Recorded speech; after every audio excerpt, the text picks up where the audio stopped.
Chair, you're on. Thank you, Madam Clerk. I'd like to call the meeting to order for the Halifax Board of Police Commissioners for Halifax Regional Municipality, January 8th, 2024.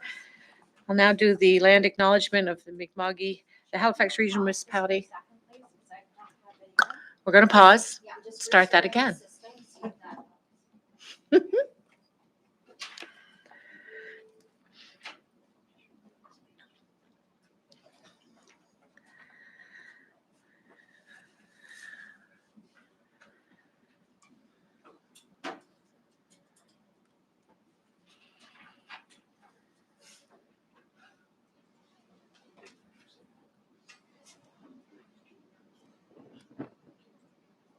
Oh, yeah.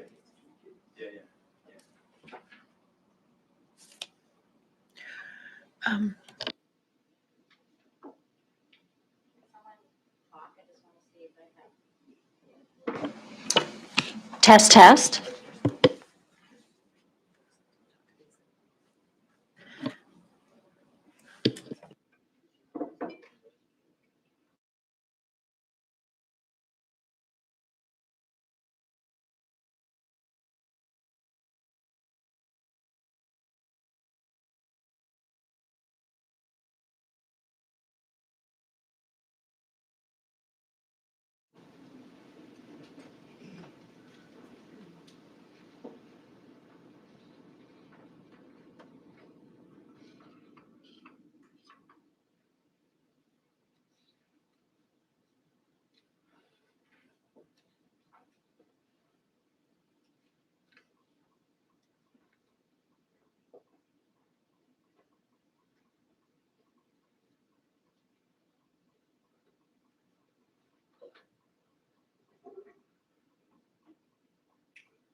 Everybody looks reasonably happy.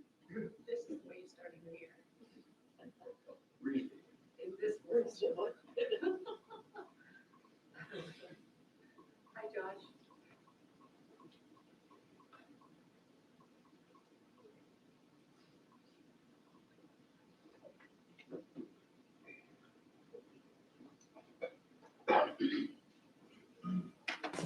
Test, test. I still don't have any camera. I'm just checking to see if I have audio.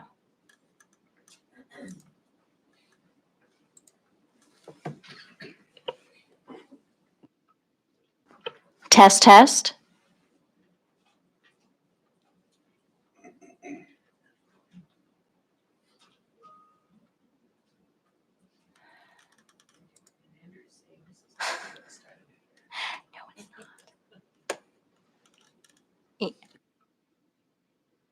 Test, test.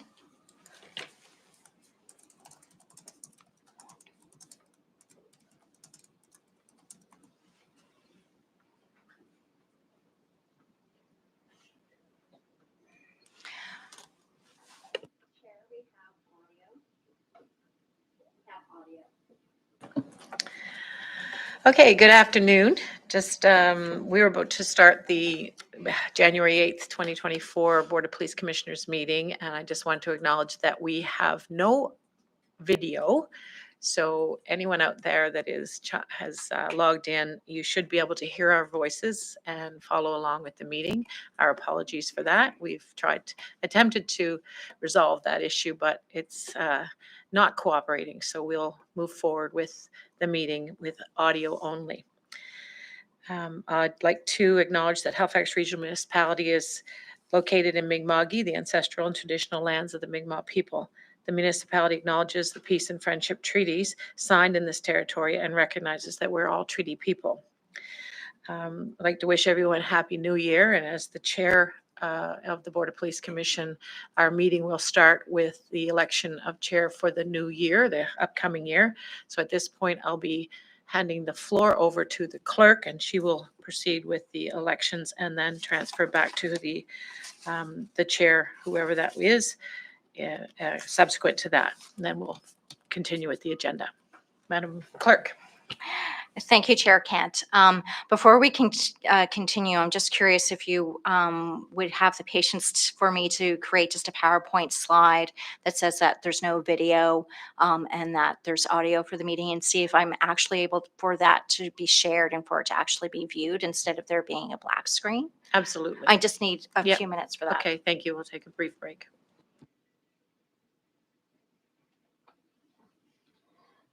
Well, the thing is, if we take a break, then I'll be able to see if the break screen works.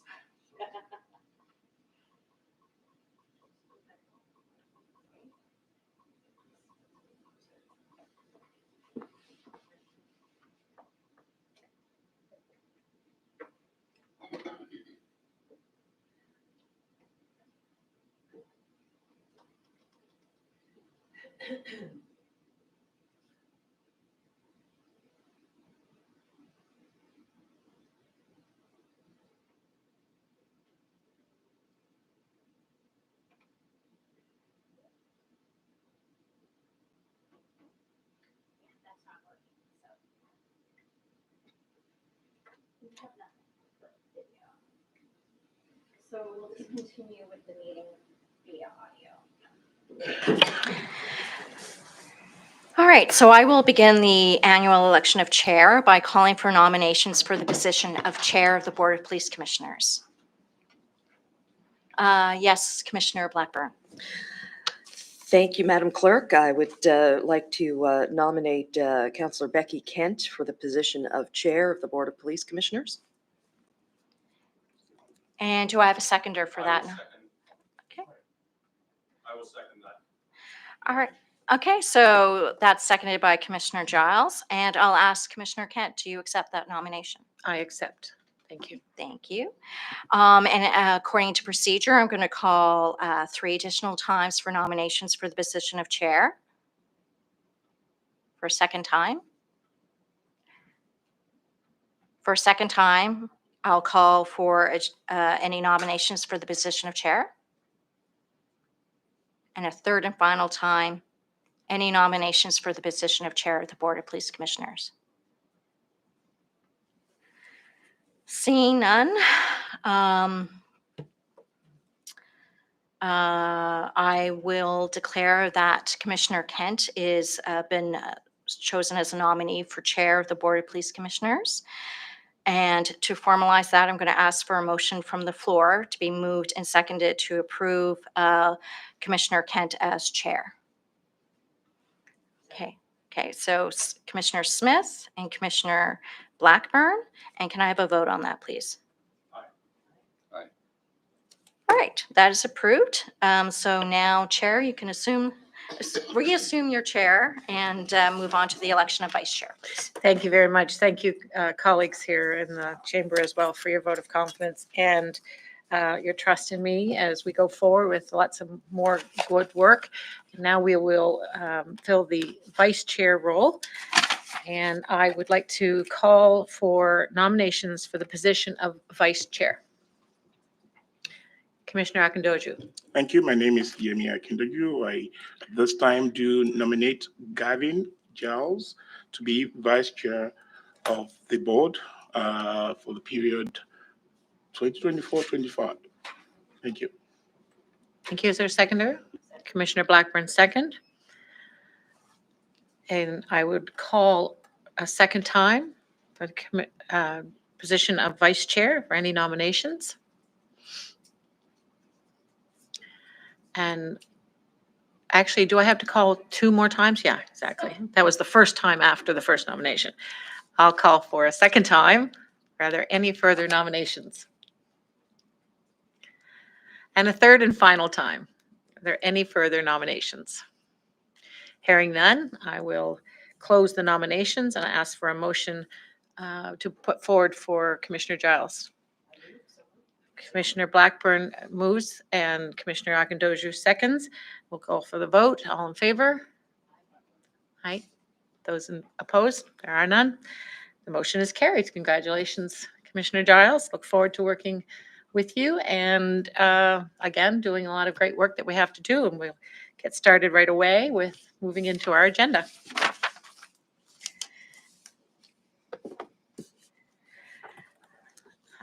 Okay. Community announcements. Again, I'd just like to say Happy New Year. I hope that everyone has had a chance to regen their batteries a little over the holidays. Sometimes that's not always possible. You come back after the holidays and a little more tired, but I do hope that you had a warm and healthy holiday season and you started your new year off well. And I'm just going to say that we're glad you're all here again today and starting it off with us. Commissioner Blackburn, I believe you have a community announcement. Thank you very much, Madam Chair. I just wanted to take a moment to pay tribute to a former member of Halifax Regional Police, retired in 2019, who sadly passed away on New Year's Day. Marshall Hewitt of Beaverbank was a retired detective constable from forensics. Joined HRP in 1998 after serving in Bridgewater Town Police as well.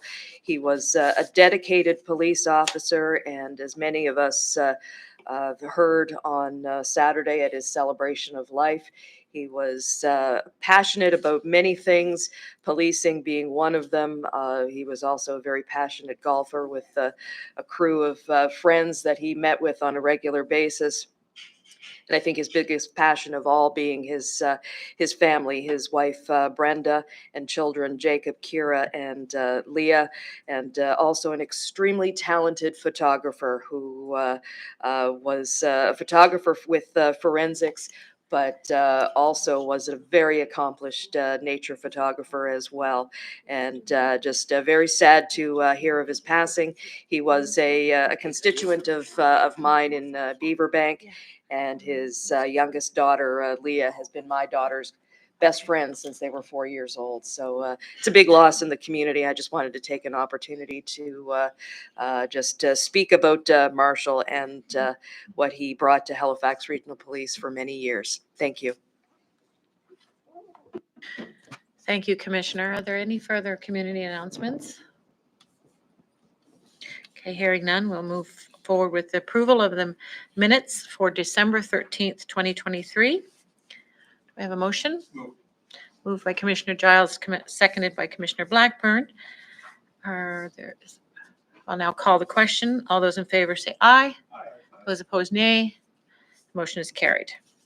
Approval of the order of business and approval of additions and deletions.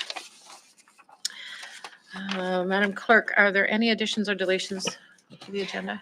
Chair Kent, there's no additions or deletions from the clerk's office for this meeting. Thank you. Are there any additions or deletions from any commissioners? Modifications? Hearing none, I'd now like to ask for a motion for approval of the agenda. Thank you. All those seconded by Commissioner Akindoju. All those in favor say aye. Those opposed, nay. Motion is carried. I see that there is no business arising out of the minutes. And I now call for a declaration of conflict of interest. Seeing and hearing none, move forward with consideration of deferred business. We have 7.1, the Royal Canadian Mounted Police 2024-25 funding request. They're on supplemental information. The motion was put on the floor at the last meeting and deferred. I'll just read that motion. That the Board of Police Commissioners for the Halifax Regional Municipality recommend that the Halifax Regional Municipality Budget Committee consider the Halifax Regional Detachment Royal Canadian Budget Committee consider the Halifax Regional Detachment Royal Canadian Budget Committee consider the Halifax Regional Detachment resource requests for the additional 6 regular member positions as part of the budget deliberations for the 2024-25 operating budget. Anybody want me to say that little part a second time? So that is on the floor. That's already been moved and seconded. I will now ask if Inspector Jeff Mitchell, who is representing the chief today, has anything further that you'd like to add or summarize?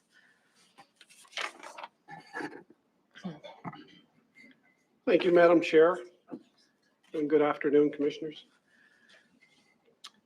Yes, I'd like to provide a brief overview of the funding request on behalf of the RCMP. I'm not going to repeat the presentation. However, I'll provide an overview for you. I'll make it brief. The request from the RCMP for this coming fiscal is 6 resources. And I spoke at the last meeting on December 13th of those resources. 2 are intimate partner violence investigators, and 4 are general duty FTE watch members to support the watch.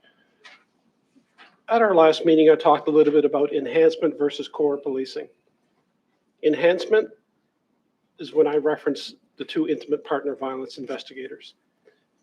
Annually, for the last number of years, we have anywhere from 600 to 1,000 intimate partner violence calls for service, with over 100 of those each year deemed as high risk. Those high risk investigations can be done in a more efficient and effective manner by engaging specialized investigators who are trained to investigate those offenses. As you know, across the country, and our region is not immune to it, there's an increase in intimate partner violence interactions that involve the engagement of police. The other 4 are to support the watch, and I would refer to those as the core policing mandate.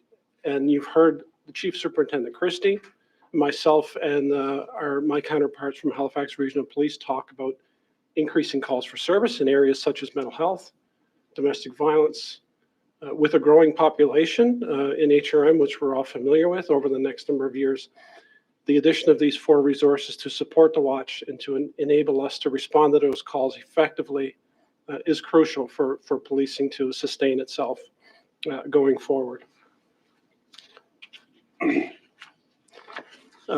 This is combined as well with, you've heard from many different agencies as well, with the homelessness situation that's going on in HRM, as well as climate change. All of those demand great pressure on our resources.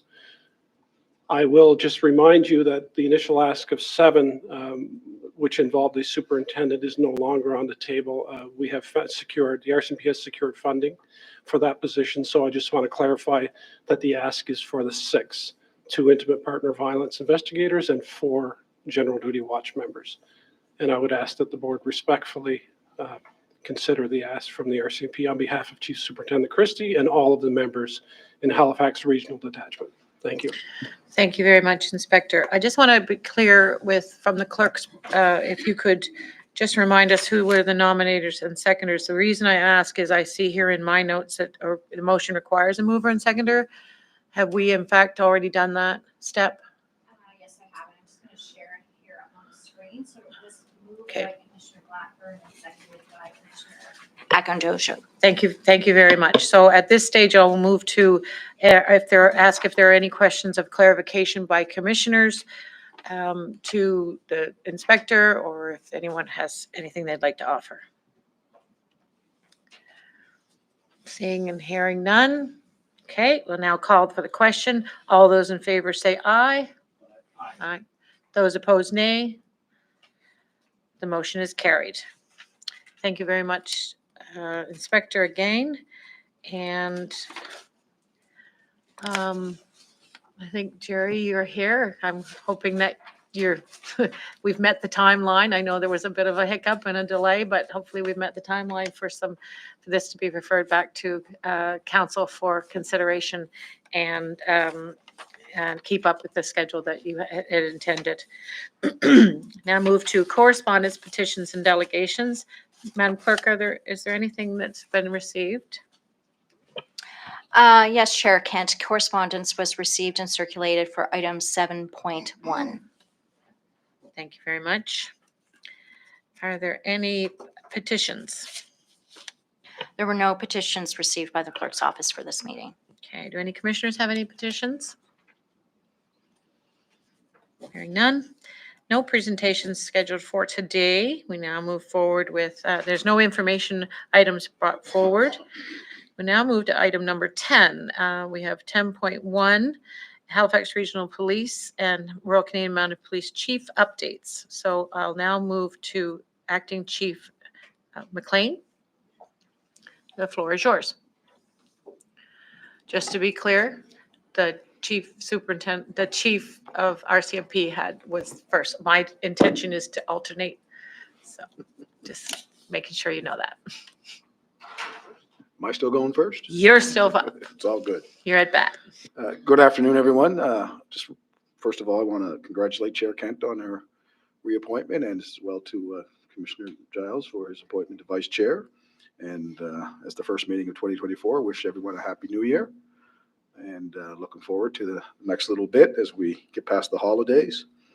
I just want to first reference in terms that we're always in the business of recruiting, and so we will be giving more information on our recruitment updates as we move further into the year. And I'm told we have a few people that we're getting ready to hire for the 1st of February from the experienced police officer pool. So that's always a good note. There's a lot of good work done over the holidays. I'll just comment on a couple of them. Early in December, we had interacted with a vehicle that was driving with 2 flat tires in the south end of Halifax, and subsequently ended up making an arrest and recovering a firearm in relation to that. There were multiple break-ins in the downtown area, and we charged several individuals in relation to that down on Lower Water Street. We continue to go to, there were 14 protests, mainly in the Central Division within December, most of them dealing with the Middle Eastern conflict that continues. It's good to say that there were no arrests had to be made, and we continue to deal with them from both a patrol and PSU perspective, and that's always important. I do want to put my thanks out to Jeff and his team as well, in terms of, we had a protracted search for a missing individual over in December. It went over 3 days. We ended up involving ground search and rescue, and as well as the RCMP helicopter, and that party was safely located after 3 days. So again, my thanks to everyone that was involved in that. I do want to point out as well that as the year is over now, I want to point out that there were 2 homicides in HRP area in 2024 in relation to firearms. We had 16 overall shooting incidents for the entire year, which was down from 24 previous year, 47 the year before that. So obviously there's some good work being done by lots of people in relation to that particular piece. So we'd like to see that trend continue downward in terms from an enforcement perspective. Of note, 463 firearms were seized in the last year. That's a significant number. We also issued 438 summary offense tickets in December. 38 of those were actually for driving while suspended license. And over the holidays, we charged 47 people with impaired driving, particularly due to the work of Operation Crypsis and the traffic unit in terms of setting up checkpoints over the holidays. Interestingly of note, 15 of those charges came from actually citizen call-ins. So it's good to see that people were, on their toes in terms of pointing out the illegal behavior. This month is actually Intersection Safety Month, so the traffic unit will be involved in dealing with intersections and traffic and pedestrians and cyclists. So we remind everyone to be cautious in the way they move around.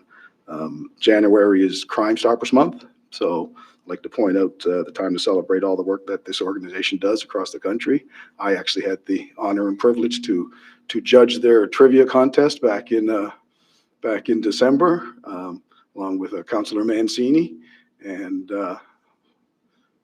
we won't talk about the council team. And everything was good. And I did the honor on this Friday of actually graduating a group of students from our co-op program that graduates this week. So I get to hand out their certificates and get a chance to talk to them. So I'm really looking forward to it. But other than that, like I said, I look forward to the new year. And again, Happy New Year, everyone. Thank you, Chief. We have a commissioner question or clarification. Commissioner Blackburn. Thank you, Madam Chair. Now, just a quick question about, you mentioned over 460 guns seized in 2023. How many of those were 3D printed? Are we starting to see that creeping into HRM? I can't give you a specific answer on that. I can certainly find out and bring it back.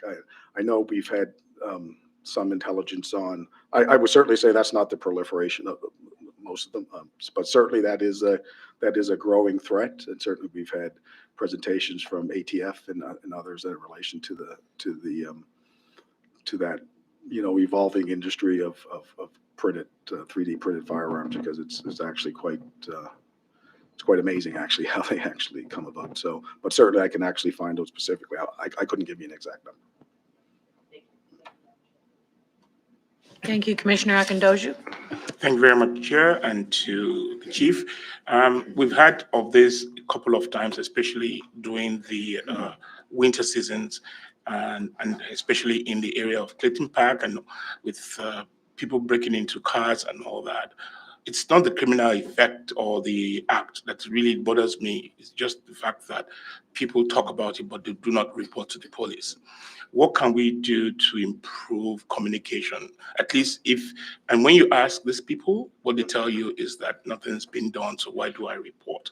What can we do to that effect that encourages people to report whatever they see or whatever they feel, such at least it will add to your database.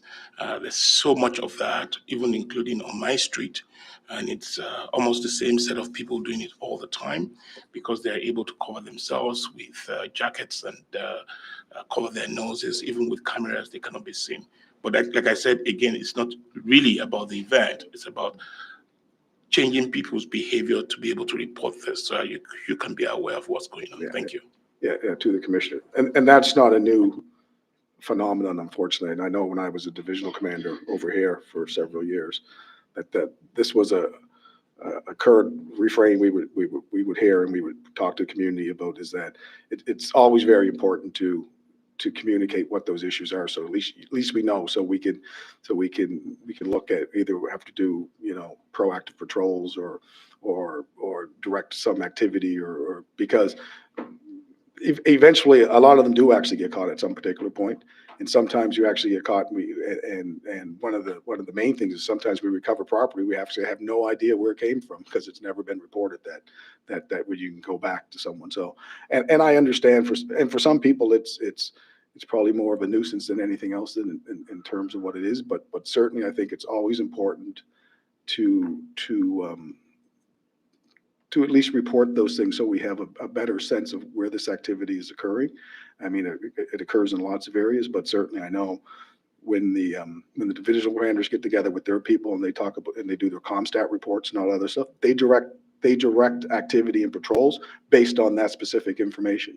And if sometimes that specific information is not communicated, then it becomes very important. Well, it becomes impossible actually to direct resources around it because it's unknown. But I would always say that yes, you're 100% correct in terms of, and it doesn't mean that someone's always going to get caught, because sometimes there's just no evidence to proceed, but it's still best to know in terms of having into the system.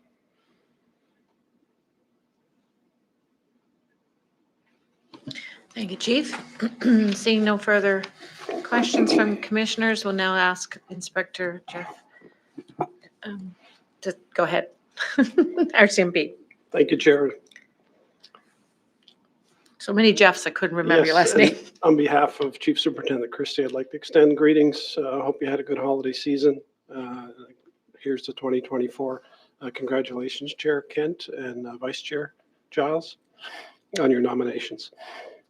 To echo what the Chief had talked about over the holiday season, I'd just like to recognize our members and the members of Halifax Regional Police for being out there on the roads and keeping the public safe through the holiday season so that we can enjoy some time at home with our families. So just so that you know that members are out there keeping patrol and watch on the roadways.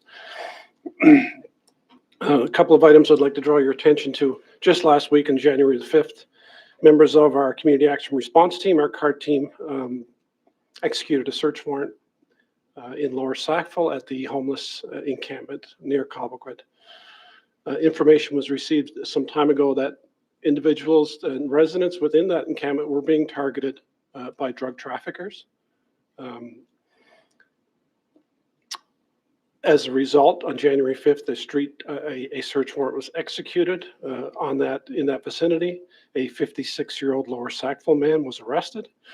During the search of vehicles, officers located and seized items such as cocaine, pills, a conducted energy weapon, otherwise known as a taser, a crossbow, replica firearms, ammunition, and unstamped tobacco, among other things. And I just want to point out that, as we all know, these individuals who are in the encampments are vulnerable. They're already dealing with vulnerable conditions with the weather and the colder temperatures. There are people and individuals that are exploiting that vulnerability at homeless encampments throughout the city, and I would just like to draw the attention to that. And I'd also like to say that that does not paint the picture of the residents of those encampments. There are people there that are in need. They are vulnerable. But oftentimes, as in with general society, there are people that exploit for various reasons. I would also like to, our members also responded to a complaint at the encampment over Christmas for a general disturbance complaint. Two of our members responded. While there, they were surrounded by a group of other residents in that encampment where they had to call for backup for their own personal safety. So it presents a risk to law enforcement personnel attending these encampments, and that is a task that we have going forward to improve our response to those encampments. To echo what the chief had said about weapons complaints, I won't go into detail, but over the Christmas break, we also had a number of weapons complaints. So we had a drive-by shooting that occurred in North Preston area on December 25th, where a house was shot at. There were no victims, fortunately for us. And the matter is still under investigation by our Criminal Investigation Division. There was a armed home invasion in Gates Brook, where Musquodoboit RCMP responded on December 29th to the victim, who reported that a male had basically held him at gunpoint and directed that individual to a safe where the perpetrators gained access to a number of items in that safe. Again, I will say that the CID division is carrying that investigation going forward. There was also an armed home invasion in St. Margaret's Bay Road in Tantallon's area, January the 2nd, where two individuals wearing ski masks and gloves had entered, broke into a house. The victim and his girlfriend were tied up, and an unknown quantity of cash, jewelry, clothing, and other items were taken. That matter is still under investigation.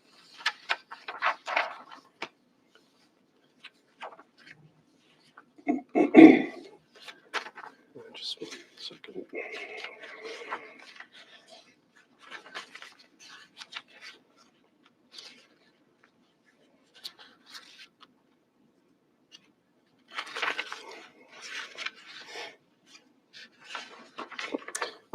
Just on a positive note, I'd like to report that our CART team, Community Action Response Team, also met with an Indigenous youth for the National Youth Service Youth Leadership in February 2024.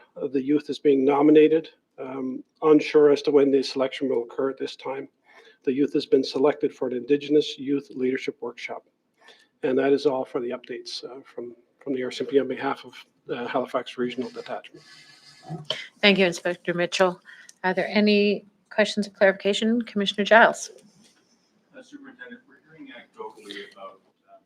Can you add your? Sorry, thank Thank you. you. We're hearing anecdotally, I think many of us in the community are hearing anecdotally about unpleasant circumstances taking place at the underhoused encampments. I hate to use that word, but that's the word that everybody uses. And is that consistent with the experience of the police services generally, or are these one-off events which are getting blown out of proportion by people listening to media reports, et cetera?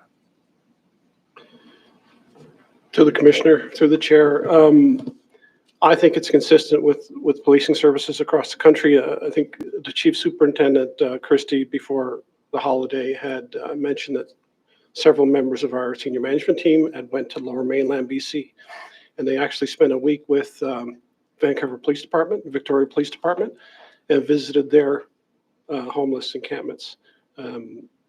Mr. Bill Moore from Public Safety also attended, as well as members from fire departments and so on. And I believe the trends that we are seeing are not the one-offs, Commissioner Giles, to be frank. These are areas where people gather. As I said before, they're vulnerable people. They have needs. However, there are nefarious people that have nefarious reasons tend to congregate in those areas to exploit the most vulnerable. And I believe that we are going to see that continue. I don't think it's a one-off. Thank you. Bill, would you like to add anything to that? Thank you, Chair, through to the Commissioner. No, I would agree. I just wanted to basically say that the information we received was not every encampment has the same issues. There are those that will target those encampments because of the vulnerabilities of those that are there. So one of the lessons that we learned from our visit to BC is really understanding who's in the encampments. Gaining intelligence as to who is actually there, who's living there, what's going on, and trying to be because most people in the encampments are just trying to survive. But there is a percentage of people that actually go there with the purpose of victimizing those individuals. So it's, if I could use the word surgical, we need to be, from a policing perspective, I'll leave it to the police, but being able to not target everybody as being perpetrators. There are a lot of victims in there. And what we've also seen is that with the growth of encampments, there seems to be an increase in the amount of criminality as the encampments grow. So that was some of the work that we were trying to do with the city to try to limit the number of tents. Just for the board, may not have seen it, but there was just an announcement presented jointly between HRM and the province announcing a Halifax indoor shelter. That was announced today. There's a press conference going on in about another 25 minutes at the Forum Multipurpose Center. So hopefully moving some of the individuals that wish to get out of those encampments into an inside place may help to reduce some of that victimization.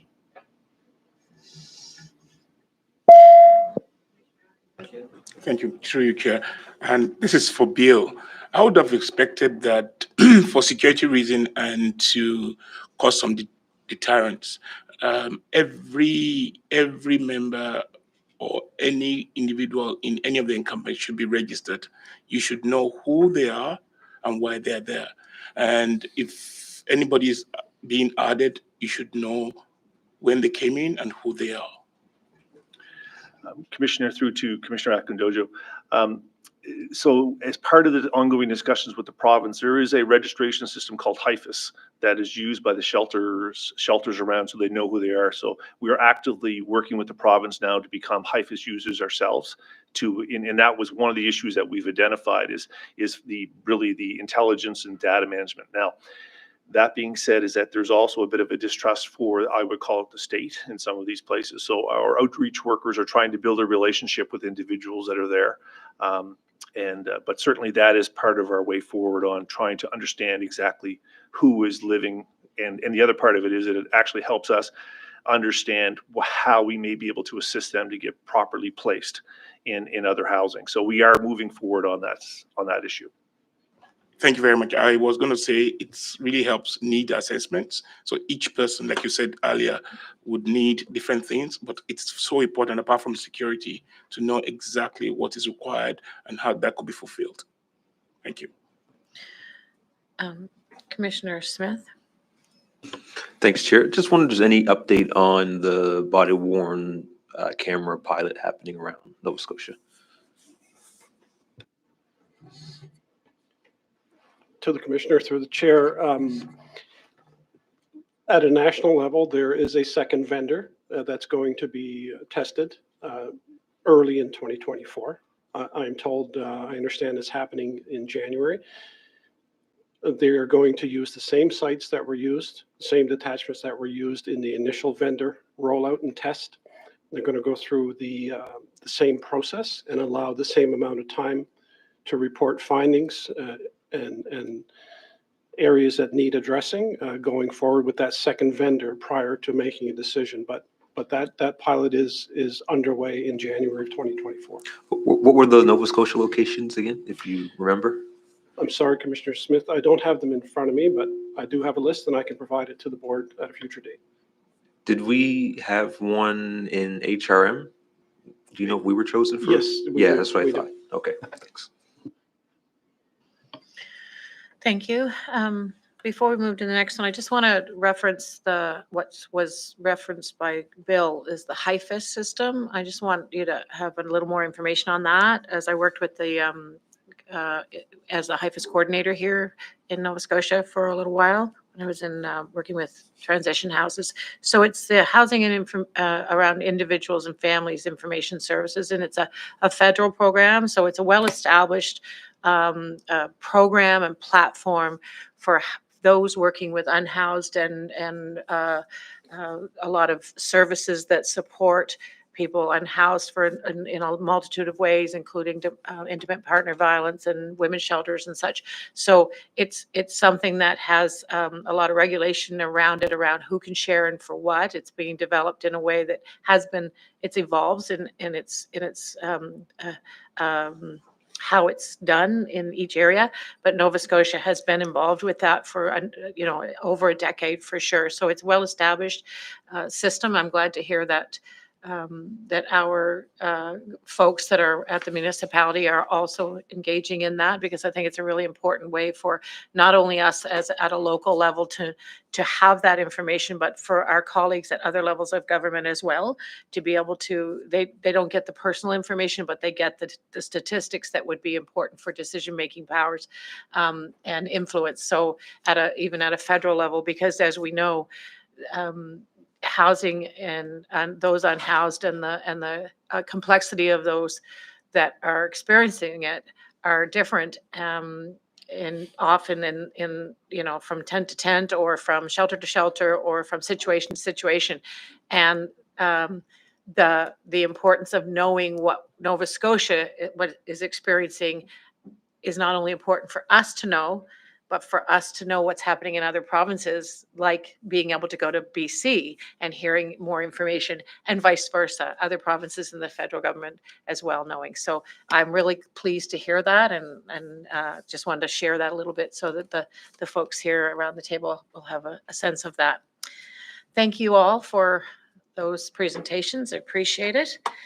Keep up the great work. And we now move on to 10.2. And this is the rate of police officers per 100,000 population, or has been often referred to as cop to pop ratio. And this is around HRP. I believe you're coming back with a request to you, and Don, Chief McLean. Yes, to the chair. So there had been an initial question, I believe it was Commissioner Smith who had brought it up a few meetings back.